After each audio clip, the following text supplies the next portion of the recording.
His business as a land measurer called him away for a brief season from the pursuit of his experiments.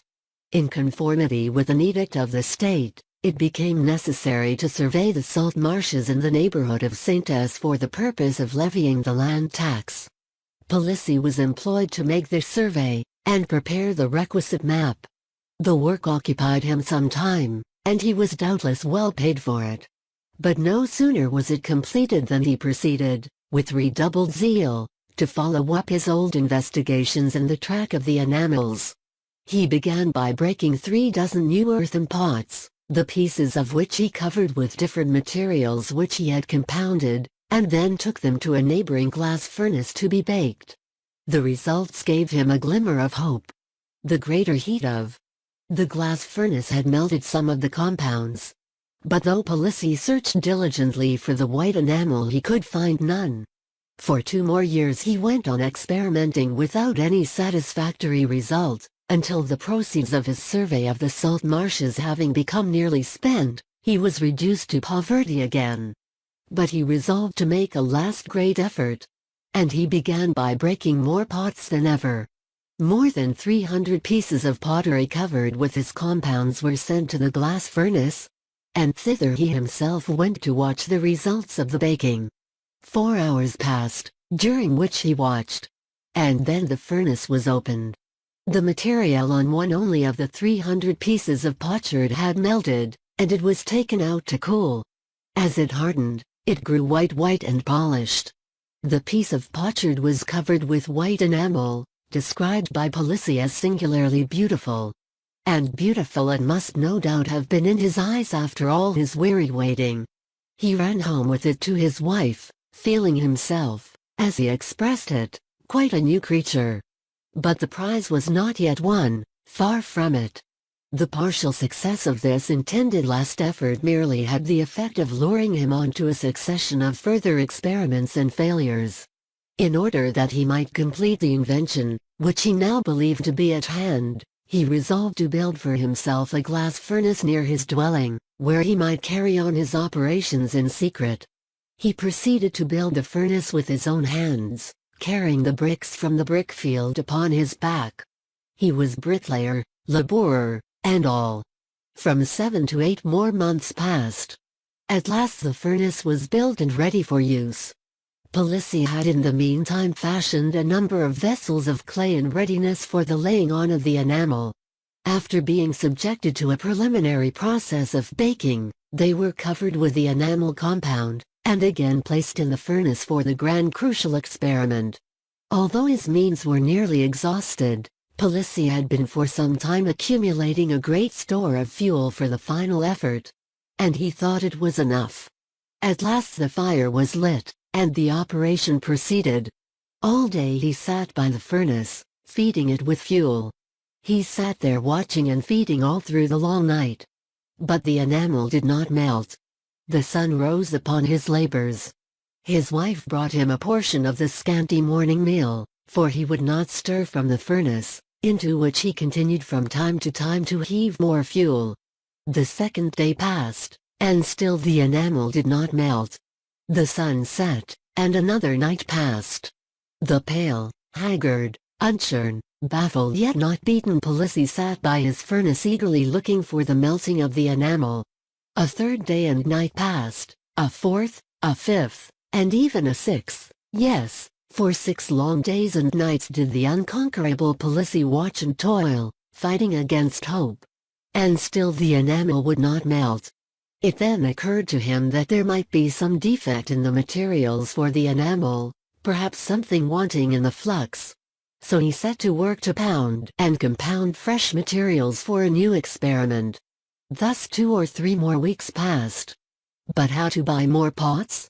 For those which he had made with his own hands for the purposes of the first experiment were by long baking irretrievably spoiled for the purposes of a second. His money was now all spent. But he could borrow.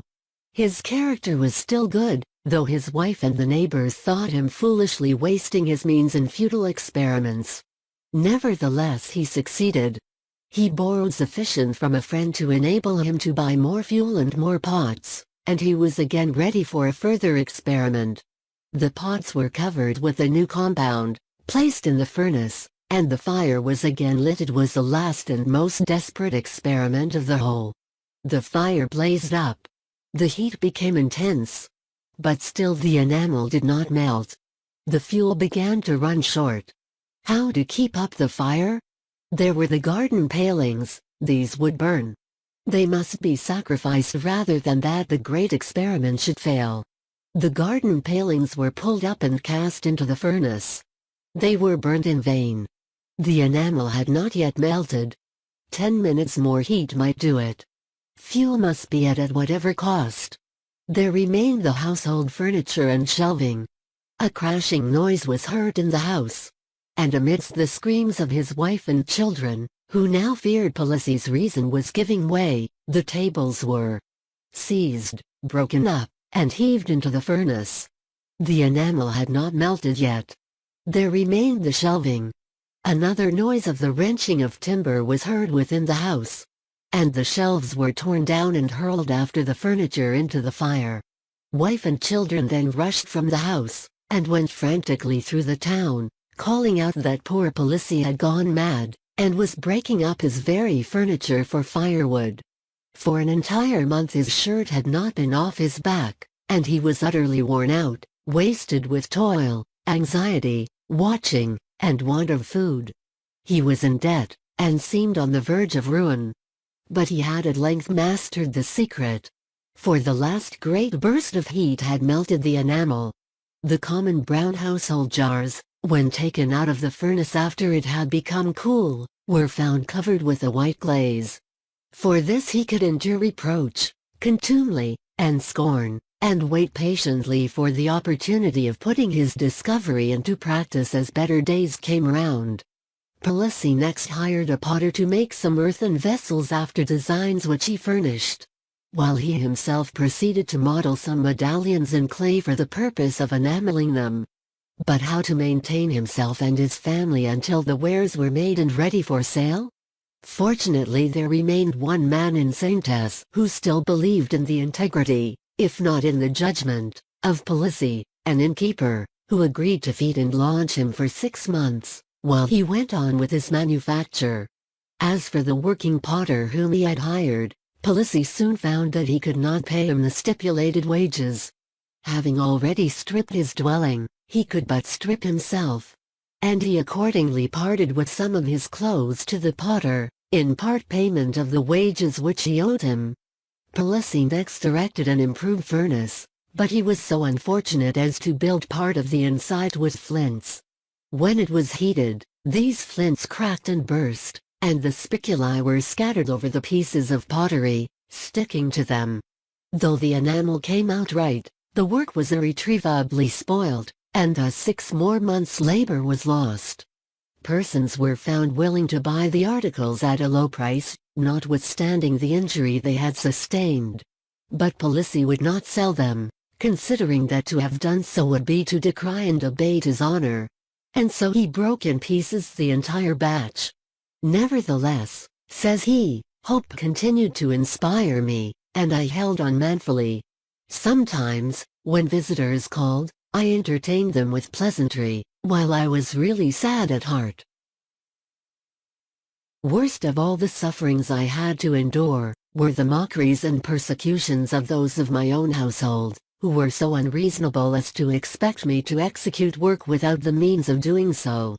For years my furnaces were without any covering or protection, and while attending them I have been for nights at the mercy of the wind and the rain, without help or consolation, save it might be the wailing of cats on the one side and the howling of dogs on the other. Sometimes the tempest would beat so furiously against the furnaces that I was compelled to leave them and seek shelter within doors. Drenched by rain, and in no better plight than if I had been dragged through mire, I have gone to lie down at midnight or at daybreak, stumbling into the house without a light, and reeling from one side to another as if I had been drunken, but really weary with watching and filled with sorrow at the loss of my labor after such long toiling. But alas! My home proved no refuge. For, drenched and besmeared as I was, I found in my chamber a second persecution worse than the first, which makes me even now marvel that I was not utterly consumed by my many sorrows.